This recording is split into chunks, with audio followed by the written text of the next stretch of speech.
We are joined today by SALINA MEAH, who of course is a communication specialist, who of course has a previous career which I will not go into too much detail about because I have stalked her. I know I've stalked her a lot, but I need to ask her the questions and not tell you guys everything, because if I do that, then obviously it won't be much of an interview, will it?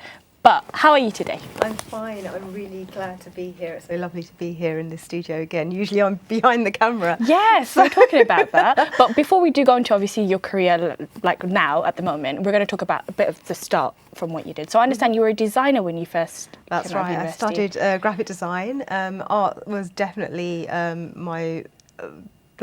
the thing I enjoyed the most. Though I did do psychology, I did do English, and I did do sport in lots of different ways. Decided to do graphic design, and I started as a designer for a language company, which is still going, and lots of publications and lots of kind of newspapers and magazines and editorial, and then moved into marketing. And what was that gradual change like? I mean, why did you decide to go into marketing? It was because I found that marketers couldn't really explain the substance of what we were doing as designers, and the messaging and the narrative, and it all just became about sales. And I was able to communicate that better to clients and to prospective partners, and so I kind of just naturally moved into that without leaving the design bit behind.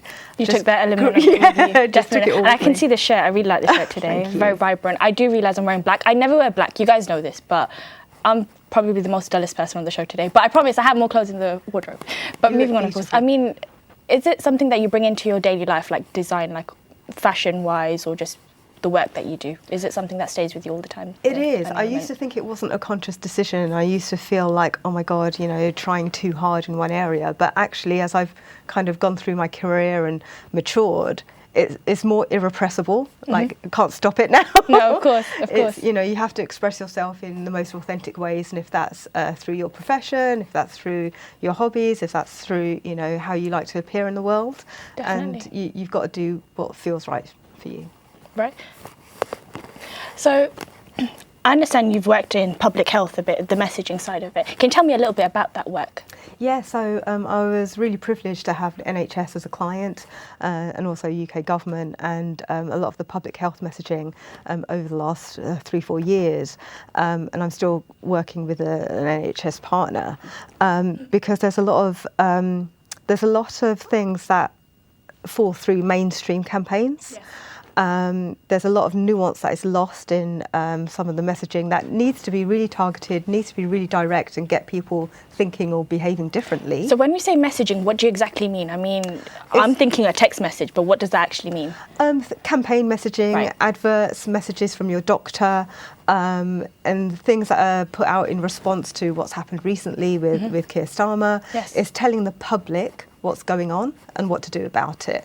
And as I said, with a lot of you know, communities that we have, and certainly Asian communities, Muslim communities, Bengali communities, they're not always spoken to in the right manner.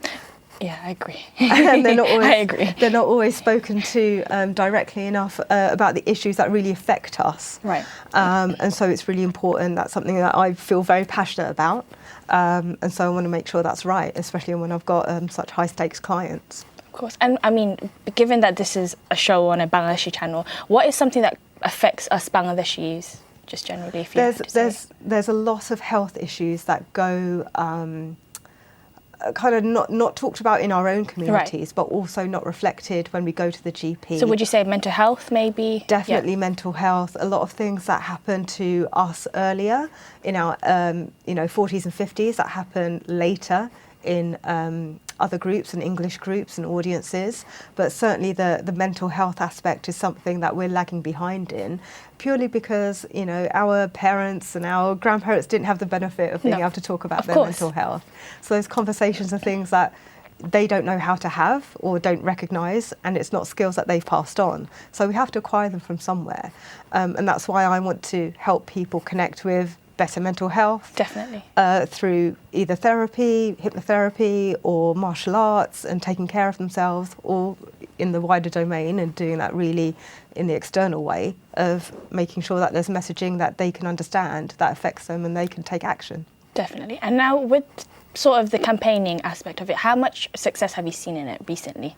Oh, I think it's a difficult one to say, to be honest, Yes, because of course. it's really drip feed. Yes. There has to be a sustainable way to communicate to people like us. It can't just be a one and done or one campaign or one health issue. So when that happens, it is successful, and you see an uptick in screenings, or you see an uptick in calls, or people going to their GP first rather than ignoring signs and changes in their body that they should be aware of. So it is working, it just needs to be sustained. Definitely. And I mean, now that you look on your career, I'm sure it's your very long career, of course, but would you say out of the work that you do right now, it's played a bigger impact in your lifestyle that you've had? That's a really good question, because I've got to the age where it does affect me.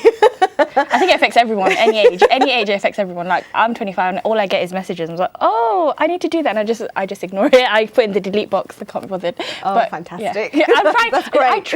I really try, but it's just with the influx of messages. I think with the messages that come from either the NHS or the government or whatever it is, it's just I try and put it aside, and I try and ignore my health, and I put everyone else before me, which isn't a great thing. But that is exactly why we need it more, because we ignore it, because we've got busy lives, and it only gets busier. And so definitely has really kind of impacted my own health and the way I think about my own health, because we're so used to taking care of our parents, so used to taking care of our families. You always delete the text that you get, and you always remind your parents of the things that they need to do. Yeah, so definitely. And in the work that you do currently, of course, what would you say is the best thing that you've done? Like, maybe something that you take back and you're like, you know what, I'm so proud that I did that. Oh God, do you know what? I'm sure there's so many examples that you have. I know of a few, but I'm trying to interview you. I'm not trying to say the answers for you, but go on. There's particularly one thing. When I went to work for the Barefoot College in Talonia in India, and I did that as a kind of a marketing and branding person, to help them with fundraising and to start off some of their wellness initiatives for women and children they had in the rural parts of India.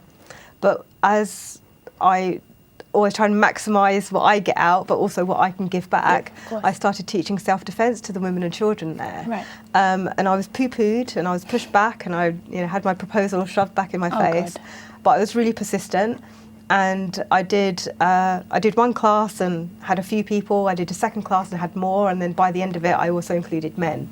So it's really important to be visible, and it's really important to be present. Definitely. And to show a different type of way that you can be. Definitely.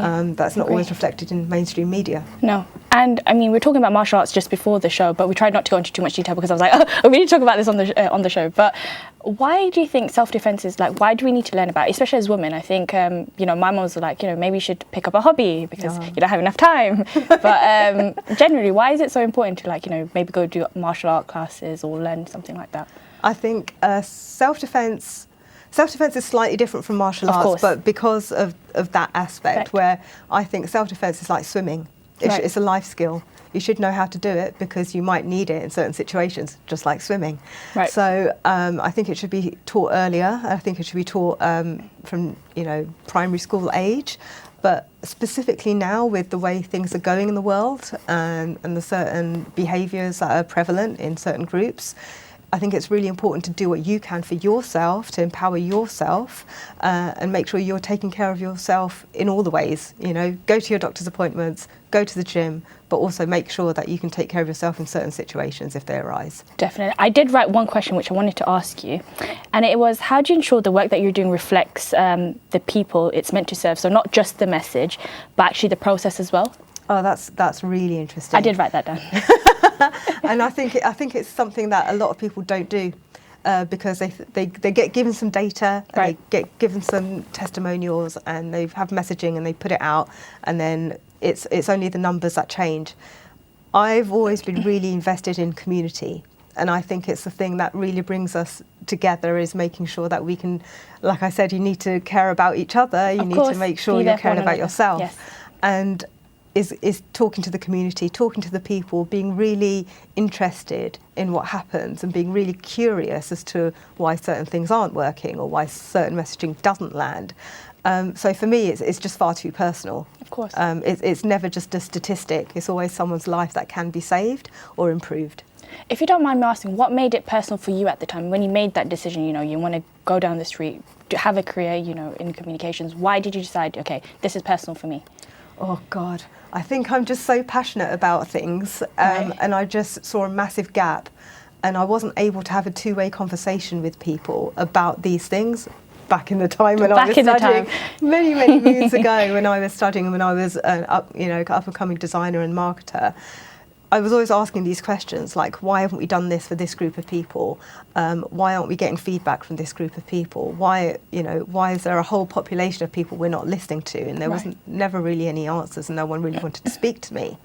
And so I've been steadily working my way to make sure that there are answers, and there are there is a trail. There is something that you can follow, because you have to make sure certain people are spoken to in different ways, and there's a process and there's a methodology, and it's there for a reason. And people are, we're all different, and we're all trying to do our own thing. But at the end of the day, there's certain behaviours and certain mindsets, especially in the South Asian community. Yes, I agree. I'm thinking of my mum and dad right now. Exactly, and it's generational. Yes. So, you can do that. You can make sure you're speaking to different people at different points and about different things, and get that consensus, make sure you're doing the work. But yeah, it's just I'm too interested in people to just leave it there.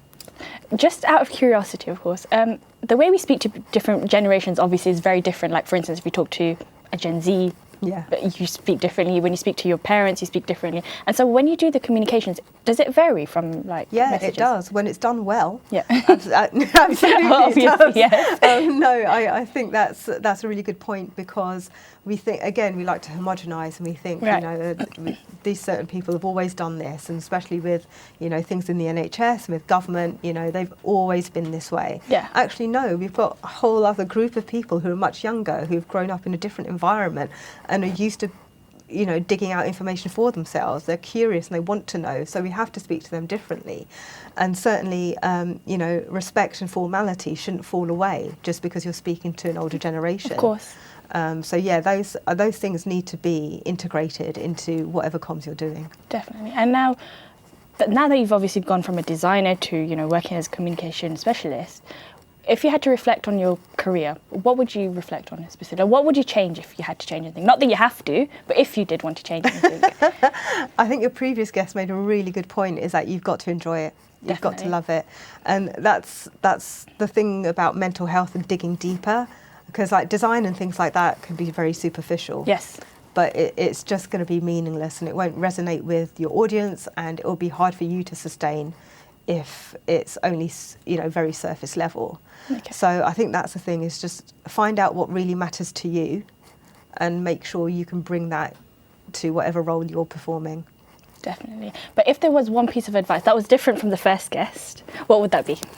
I'll put you on the spot for this one. Yeah, you have. I'm not sure, because I'm not sure if I would ever want anyone to do exactly what I've done. They don't have to do it. I think it's about reflecting on what you've done, but maybe someone else can use it differently. I know every single time I speak to someone, I'm like, wow, I should use this advice.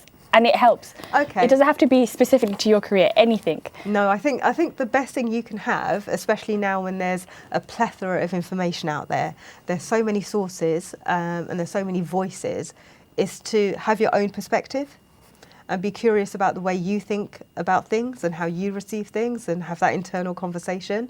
Is to question yourself as much as anybody else. So definitely is to have your own perspective on things, and don't be afraid to share that. Right. And those who do share their opinions and then obviously get, I guess, dissed for it, or they're like, shouldn't say anything at all because I know what's going to happen. Like, for instance, in Parliament, what's going on right now. Yeah.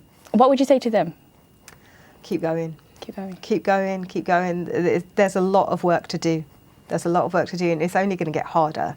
And actually, we're lucky enough to kind of be on the other side of 20, 30, 40 years of activism, of protests, of people pushing back. So keep pushing. Definitely. Thank you so much for being on the show today.